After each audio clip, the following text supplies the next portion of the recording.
us getting into the composing of movies then. I remember watching the History of Walt Disney documentary when Walt was on the edge of bankruptcy, but still kept working towards producing animations better than his competitors. His success came when he became the first in the world and the first in his era to add music to the Mickey Mouse cartoon Steamboat Willie. And because of Walt Disney's technology innovation back then, it made Disney to what Disney is today. So from your lens, teach us about the history of sound and music in films. Well, I think, we bandy about the term silent film, silent movies, but there really never was a silent movie. There was always an accompanist. Even very early on, I don't know if you know the origin of film, but it was actually to answer a bet between two people, I think they were both magicians, about whether at any point in time of a horse's gallop, all four hooves were off the ground. And they realized that the only way they could test this was to take a succession of photographs and then be able to look at it. And I think the answer was yes, there is a point in time when all four hooves are off the ground, the horse is flying. And inadvertently, they created film. They created movie. They created the moving image. So I love the fact, firstly, that comes from, just a bet, right? Yeah. And has created this entire world of creativity that we are deeply immersed in now, more than ever in the history of the world. But even in those early days, there was a pianist or something that the silence was just based on the actor was not speaking. Exactly. But the music was telling the story and the way they were gesturing. Which is what music still does. It tells the emotional story. The actors, now that they talk, it tells you what they're thinking. The music tells you what they're feeling. And the audience needs to know who is the baddie and who is the protagonist, who's the hero. And it's the music that tells you that. We know that Darth Vader is coming around the corner because we hear his theme in advance. Dun, dun, dun, dun, dun, dun, dun, dun. So... Well, you call that sound before picture, right? Like I would say that you always know that the couple is gonna, kiss or make up depending on the music because it already starts telling the story. Yeah, the human brain accepts sound before picture. Even, you can introduce the ambient sounds or even dialogue from the scene that's to come, and the brain can make sense of it, but not so the other way around. You can't have picture before sound, like picture with nobody talking and then sound kind of catches up with it. But at some point in the history of film, they moved into, okay, well, we need music, so let's put it in the visual image, which is what we call diegetic music. So you have a pretext for music to be there. So you'll have, a jazz band or somebody singing in the actual movie, and they film it as part of it. And then at some point, a combination of Walt Disney's decision to include music because it needed to be there. And I think it was one of the Metro-Goldwyn mayors, I think it was Goldwyn, who basically said, put music in, and people argued and said, yes, but there's no justification to have music in because there are no players on the screen. And apparently he said something like, I don't care, do it anyway. And instead what happened is that then music became non-diegetic. It was not part of the scene. It was instead part of our emotional journey. And it began to serve the purpose that it still serves today, which is subconsciously informing and guiding us on the emotional journey of what we're watching. And that was a bold move that paid off in a huge way. And that's where we are now. But still then, if it's been magical, it's been there since start back then, how come it's still then not valued and neglected? As you know, I have a background in neuroscience, so I think this is it's the way our brains are wired. Visual things tend to impinge more on our conscious brain, our frontal lobe, right? Music and sound, like smell, are senses that are wired to quite ancient parts of our brain. Our emotional brain, our reflexive brain, all of those areas are subconscious. And it's wired that way because sound has always been, not just ours, but throughout the animal kingdom, our primary 360 survival sense. Yes. So you could, for example, a herd of wildebeest coming in your direction. By the time you see them, it's too late. But you can hear them and you can feel them. And haptics, the vibration is the origin of hearing. The vibration is now translated inside our eardrum, but it's still a vibration, right? So whether you're looking at it or not, the potential danger or the potential food that you're hunting, you can detect it without even turning your head. And so it's vitally important as a brain function. It's what has arguably allowed us to stay alive. It's not maybe what makes us human. It's not capacity for abstraction and stuff, but it's reflexive and it's emotional and it's fast, super fast. But it's unconscious. And so because it's unconscious, I actually tell other sound people and music people, it's something that we have to make our peace with. We're never going to make it conscious. We're not going to actually physically rewire the brain, but what we can do and should do is articulate this idea well, or a music and sound idea well enough to our clients. Be advocates, be proponents of it, so they get it. Show them how much music changes the perception of what we're experiencing and what we're looking at. Be it a movie like, that Scary Mary, where they took Mary Poppins, a scene for Mary Poppins, and instead put some horror music underneath. And instantly, Mary Poppins seems like the most cruel and evil witch. And then the contrast of that, my other favorite was a section from The Shining, the Kubrick film, seen that, yeah.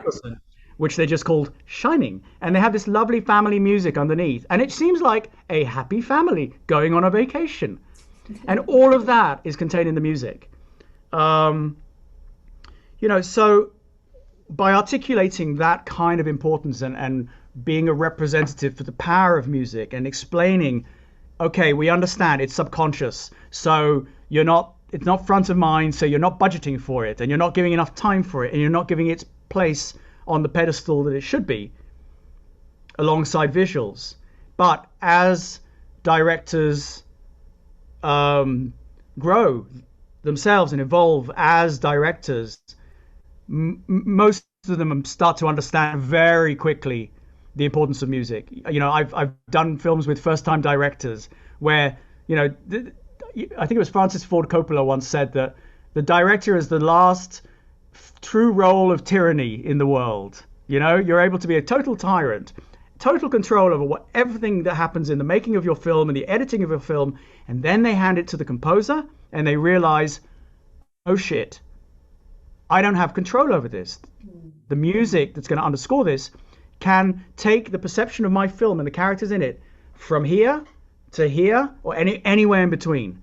And you can see them sweating. It's like, yeah. I hope I picked the right composer, and oh my God. And so now imagine then that I'm a film producer. I'm coming to you looking for for music for my latest science movie. So how, when normally in the process do you get involved? It varies. In an ideal world, we get involved very early on. That's great, which is not often, right? Yeah, which means, but it's rare in film and TV. Because it's not that you want to have a say, it's that music and sound can solve problems, directorial problems. Like, how do we bridge this, transition in a really seamless way that works? How do we reinforce the emotion that the director wants to drive in this particular section?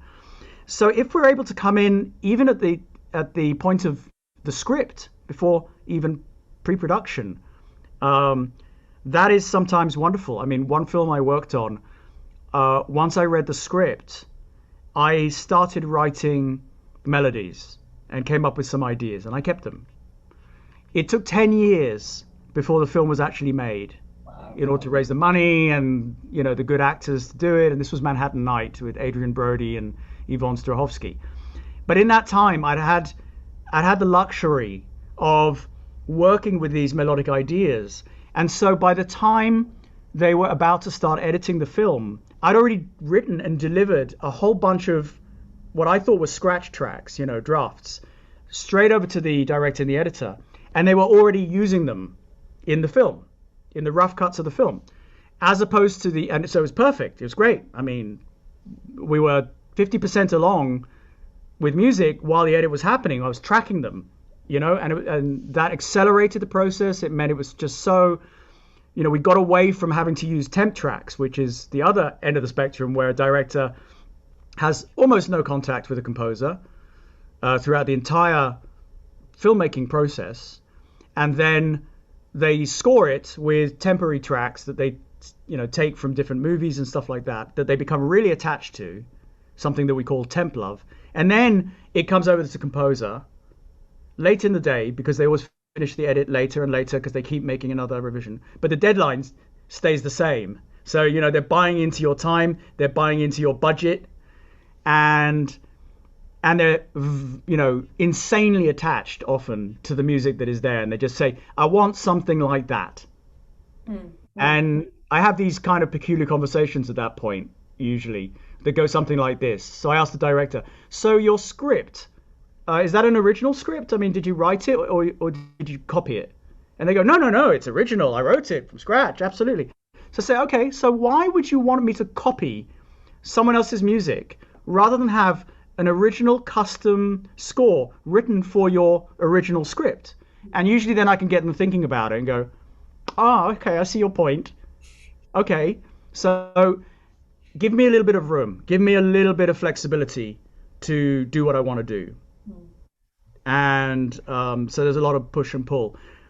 But where you can get involved early in the process, it's better, because so much of it is about, again, the empathy and the psychology, not just with the characters in the film, but with the director and the editor, of understanding what they want to say, how they're saying it, what are the emotions they're feeling. And you ask them a lot of questions that are based around, like, adjectives. Describe, is it melancholy? Is it this? Is it that? Tell me as many adjectives as you can for this scene. Tell me, whose perspective are we experiencing this from? That informs the musical approach a lot. Those kinds of questions. And so it's a very intensely collaborative process, usually. Would it be another process that you would be interested to trying? I mean, I haven't actually seen the back scenes of it, but I've heard that Joker was made, the music was made either during the filming or was it before, and then the actors were able to listen it to feel those emotions. Is that true, or can it be done, or what? How other ways can it then be done? No, absolutely. I mean, Hilda, who scored that movie, is a cellist herself, and at least that particular scene, which was him facing the mirror and himself in the bathroom, that was kind of like a musical montage scene. She had written that piece, and I think seeing the scene evolve, that she would customize it a bit more, and then they would play it. And on the scene, he'd made him go into this kind of slightly bizarre dance, gestural dance, that came really as a direct result of hearing the music.